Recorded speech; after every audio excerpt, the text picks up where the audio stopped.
PR পদ্ধতিতে জুলাই জাতীয় সনদের অন্তর্ভুক্ত করে গণভোটের দাবিসহ 5 দফা দাবিতে ভোলায় ইসলামী আন্দোলনের মানববন্ধন করা হয়েছে।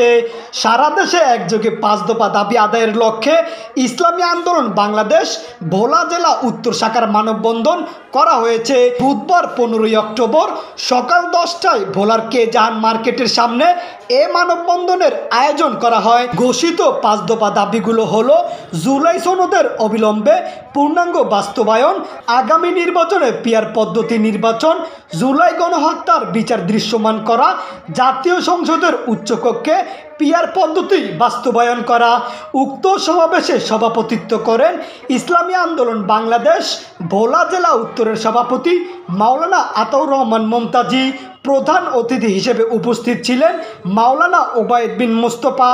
আরও উপস্থিত ছিলেন ইসলামী আন্দোলন বাংলাদেশ ভোলা জেলা উত্তরের সেক্রেটারি মাওলানা তরিকুল ইসলাম তারেক সহ আরও অনেকেই। এ সময় তারা বলেন, ইসলামী আন্দোলনের ঘোষিত 5 দফা দাবির প্রতি দেশবাসী ব্যাপক সমর্থন জানিয়েছেন।